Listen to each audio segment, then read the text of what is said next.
Hello, everyone, and welcome to Aromatic Chat, the podcast that introduces you to registered clinical and certified aromatherapists from around the world. Every other week, my super awesome, way smarter than me baby sister sits down with a different aromatherapist to learn about their aromatic journey and how they use essential oils in their lives and businesses. Aromatic Chat is produced by Lemon Balm Coaching, and my sister Melissa is your host. She is a master transformational coach and a registered aromatherapist. Once again, everyone, welcome and enjoy the show. Hey, and welcome to episode 111, Aromatic Chat with Ruxandra Meinze.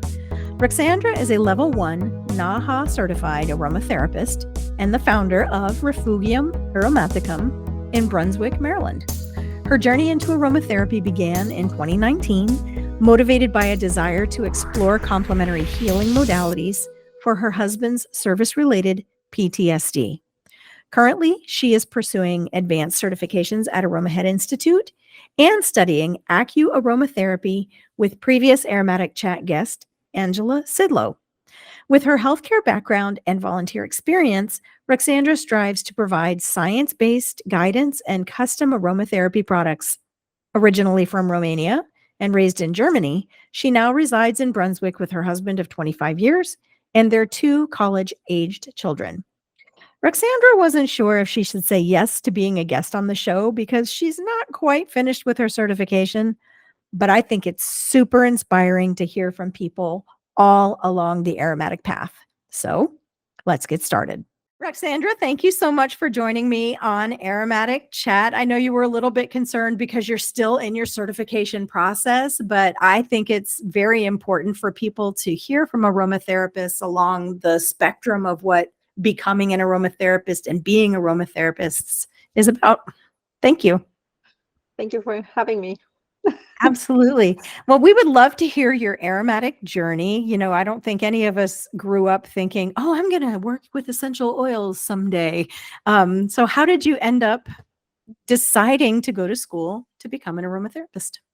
So I had dabbled a little bit in essential oils back in Germany through my high school years.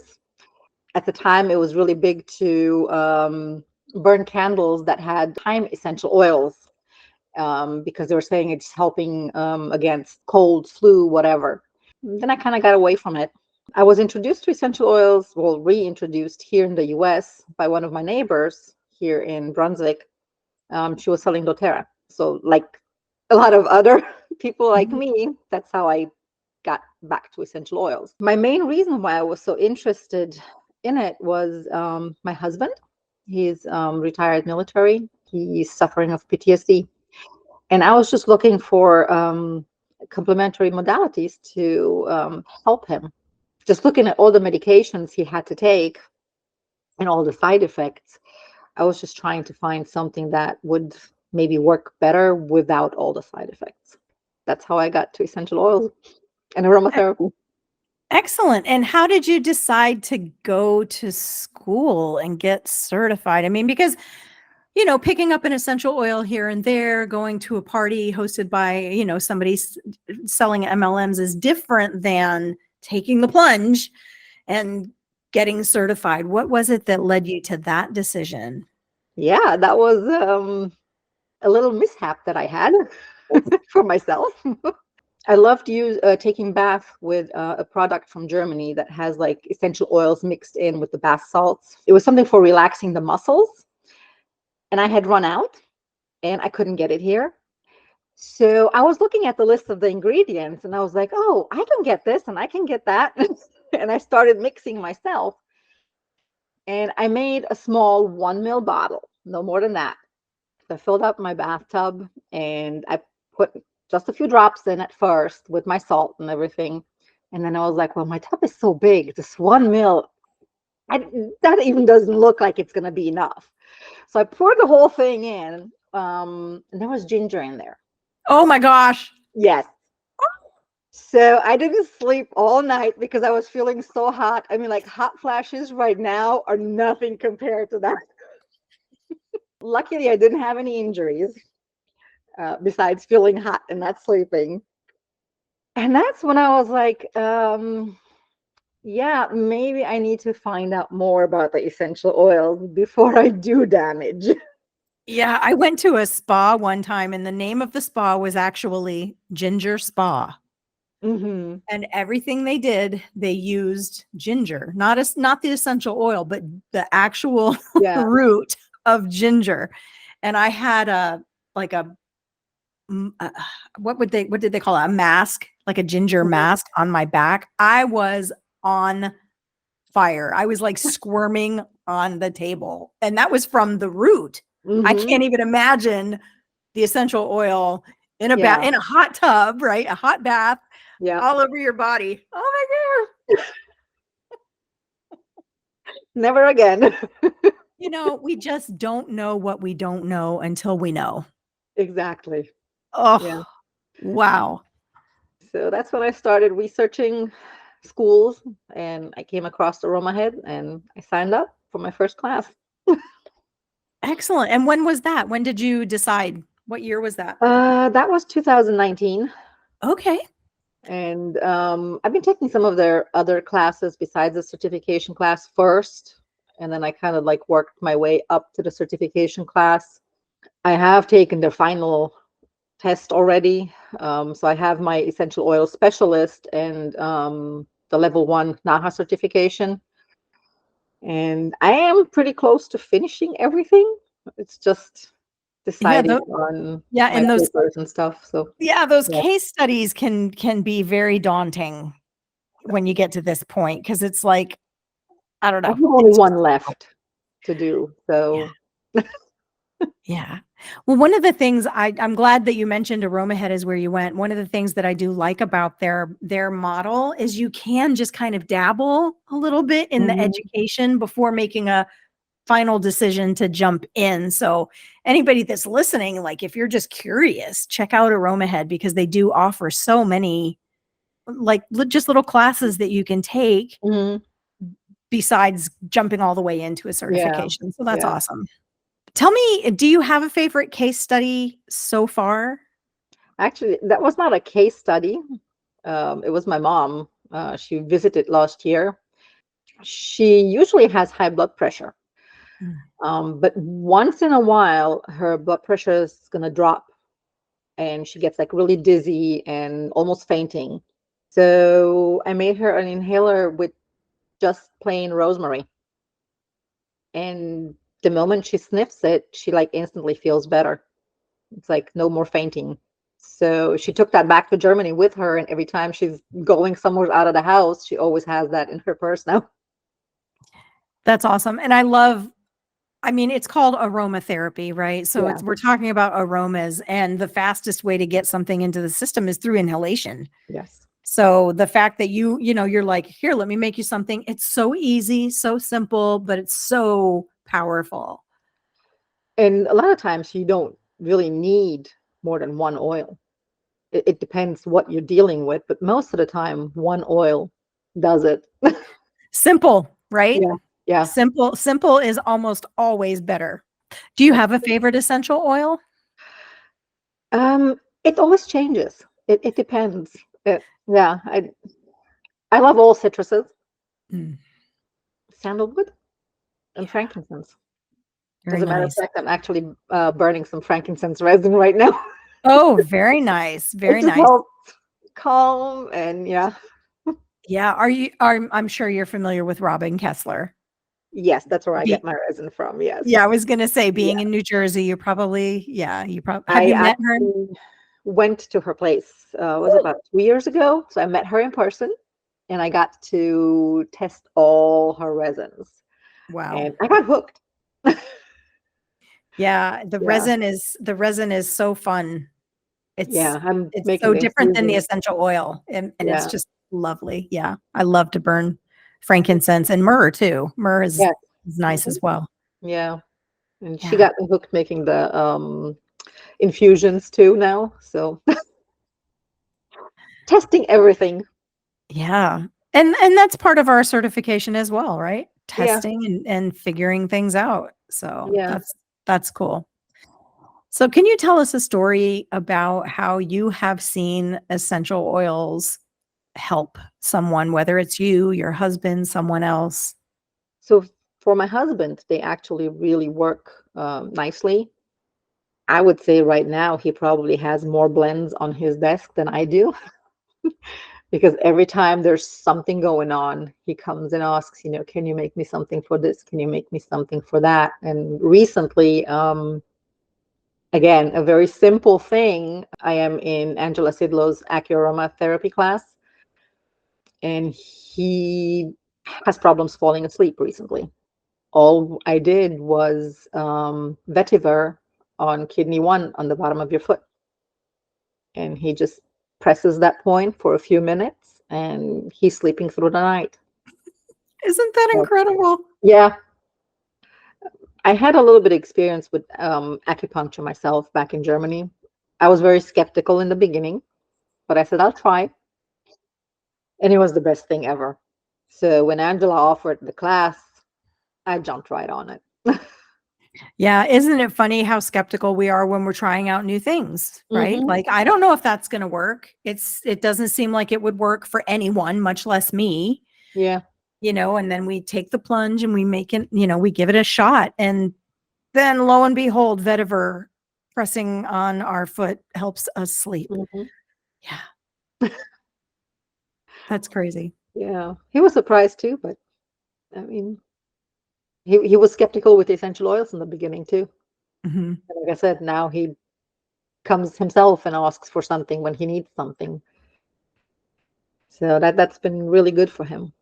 Yeah. And good for you too. Because Yeah. it tests you, like, what can I make to help with whatever he's dealing with? Yeah. He keeps saying he's my guinea pig. We all had our guinea pigs while we were in school. Absolutely. Those Yes. people that, the people that were willing to say yes to us when we're just trying to figure it out. So Hmm. Yeah. what's been your favorite part about school, aromatherapy school?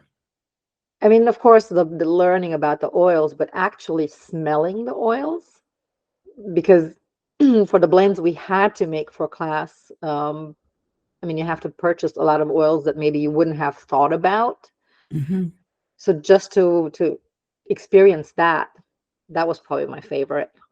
And even now I'm still tempted when I see something new or somebody's mentioning something. I'm like, oh, I want that too, and I wonder how it smells, and yeah, what it can do for somebody or myself. Or Yeah. What was the strangest essential oil that you had to purchase for school? Like the one that you're like, what is this? would have been vetiver probably, or patchouli. Patchouli. I Yeah, love both of those. I I love them now. I didn't in the beginning. What is it about the patchouli that you love now? I find it very grounding Mhm. and soothing. Yeah, Strong, such a it strong is. scent, but I love it. It, yeah. Yeah. If someone were to come to you and say, Ruxandra, I'm thinking about getting certified, what would you tell them? I would probably tell them to think about why they want to do that. That they would have to go and do their own research on the schools, because just because I liked Aroma Head and because it worked out for me doesn't mean that it is the perfect school for them. And there are plenty other schools there that are really good too. Yeah, there are so many different schools and different models of Yes. schooling as well, right? I went through the American College of Healthcare Sciences, which is a college. So it was Hmm. semester based. This semester you do this class, this semester you do that class. Hmm. And I know there's others that are self-paced and just so many different ways to approach the education. What was Aroma Head? Was it a self-paced or It's self-paced, semester-based? so they Okay. have the videos online with all the information. And then they have a student forum. So if you have questions, you can go in there and all the instructors are there. And then they're answering the questions. And then other students are responding too. So you learn from them too, because some are more advanced already. And so I kind of like that model. Yeah, the community base. I love Yeah. that. I love that because you have that option to, like you said, go in, ask questions or answer questions Hmm. and help each other out. Okay. So when you think about your aromatherapy journey, What's the next step for you? The next step is finishing my certification. And I have already kind of sort of started my business, but mainly with friends and neighbors here. And I'm working with Katrin Birkholz to set up my webpage. So hopefully soon. So Yeah. you're going to be launching your business for Yeah. real Yeah. soon. Yeah. Awesome. Awesome. And what's your business name? It is Refugium Aromaticum. Yeah.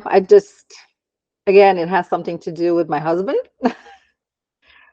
The last vacation that we were in in Europe before we came back to the US, we went to Italy, a place on a hilltop right above Greve Chianti. And it used to be an old convent that was turned into guest rooms.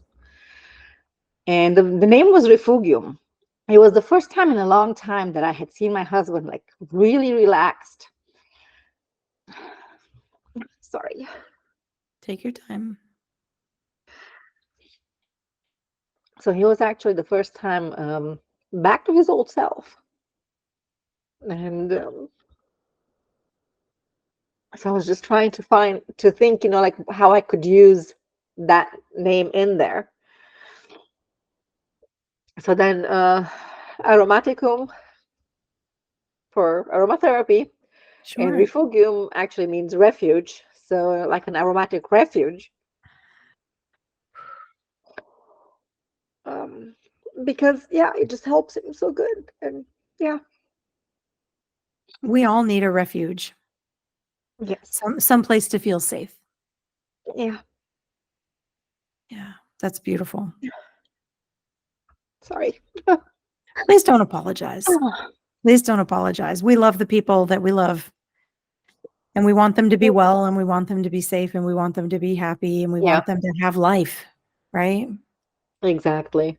Yeah, and PTSD kind of prevents a lot of those things from happening. It was before he started with the essential oils. He did not want to go anywhere. Yeah. He wouldn't even go into a grocery store. He wouldn't go to a restaurant or anything. And he's doing all that again.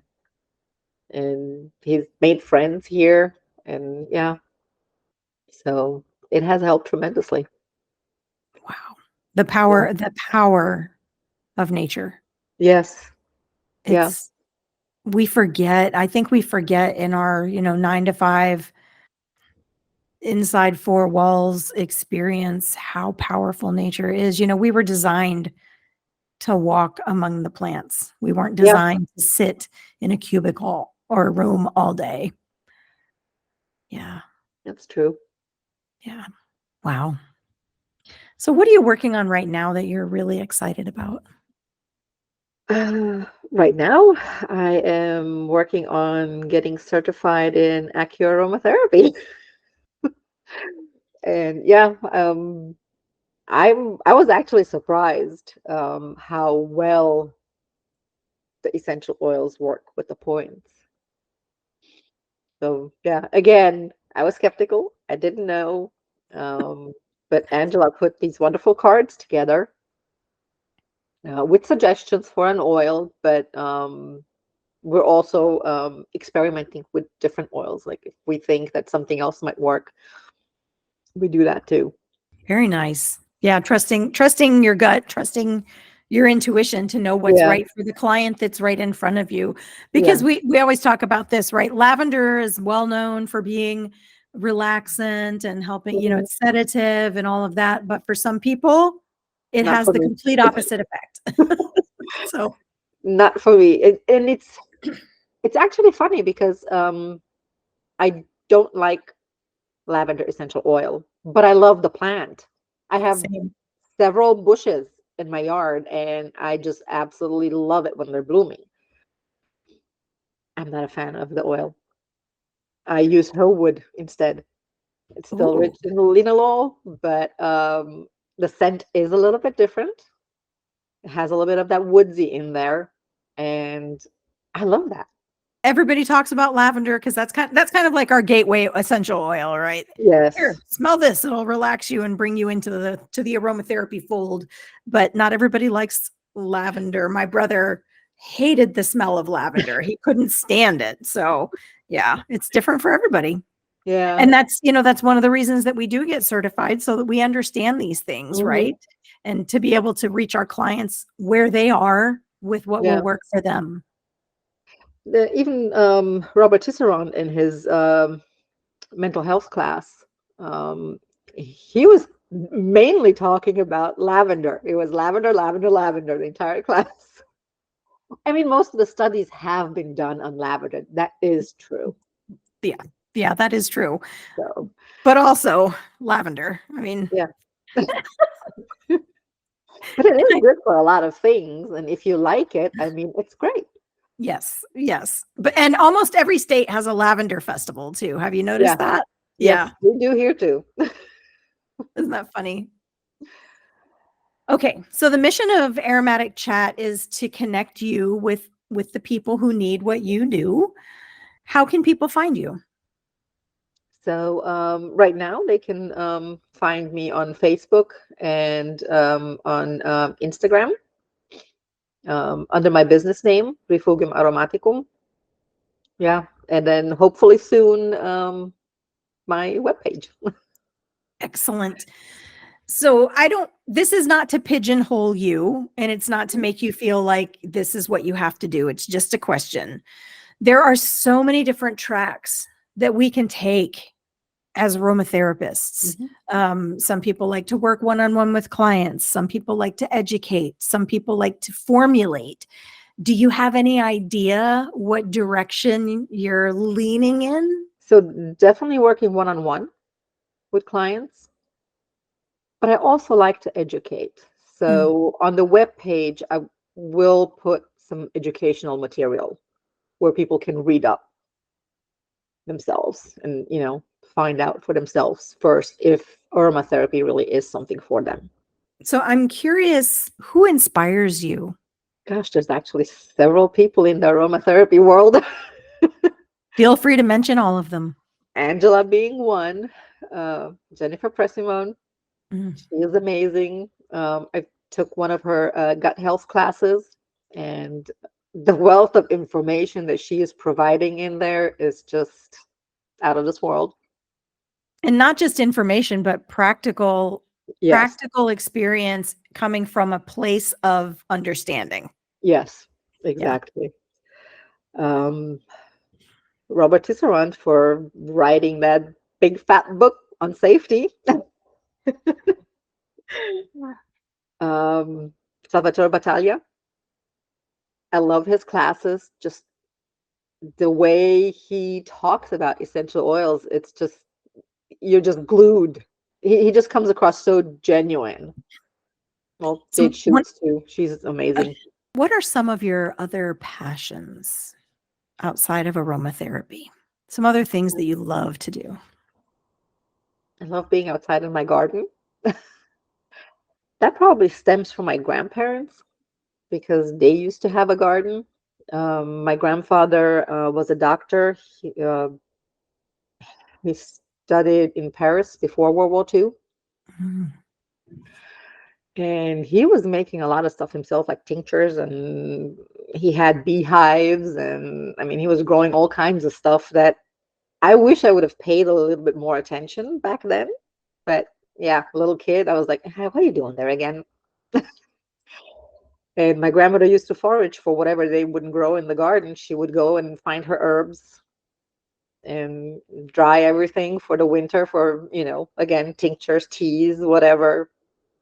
I definitely don't have all that knowledge, but I like growing my herbs for cooking and a couple vegetables and flowers and just love sitting out there and listening to the birds and yeah. You're from Germany. Yes, I was born in Romania and I grew up in Germany. I'm Romanian, I'm German, I'm Austrian, I'm Ukrainian, probably some French. Oh, Who knows? oh, that's lovely. That's lovely. My son has been to Romania. I've never been to Romania, but I went to Moldova, which is right nearby. So yeah, I love that part of the Part world. of Romania. It's a beautiful, beautiful part of the world. I actually took my husband there. He loved it. Awesome. So as we come down to the end of our time, I always just like to let my guest have the last word. If there's something that you want to share with people, something that's heavy on your heart, whatever it is, it's your time. What I would like to share is not to be afraid to try new things, because you never know what's going to work for you and what not. So, and it doesn't have to be aromatherapy. Just try other things too. Try acupuncture, try whatever you think that might help you if you have an issue. And don't be afraid of it. Thank you so much, Ruxandra. Thank you. I appreciate you, and I appreciate you sharing your story and, just sharing your love for aromatherapy. Thank you. Thank you for having me. Absolutely. Thanks for tuning into this episode of Aromatic Chat with Ruxandra Meinze. Ruxandra mentioned several people in the aromatherapy community who inspire her, and many of them have been guests on the podcast. I will include their names in the show notes so that you can easily find and listen to their interviews. One of the most important things to me is connection. I love connecting with aromatherapists and listeners. Did you know that you can now send me a text message right from the show notes? I would love to hear from and connect with you. Aromatic Chat is produced by Lemon Balm Coaching. I'm your host, Melissa. I'm a life and wellness coach and intuitive healer, helping my clients move from feeling overwhelmed, exhausted, unheard, and sick to experiencing peace, energy, joy, and mind-body-spirit connection. I will see you next time with our next episode. Until then, peace, love, and aromatics.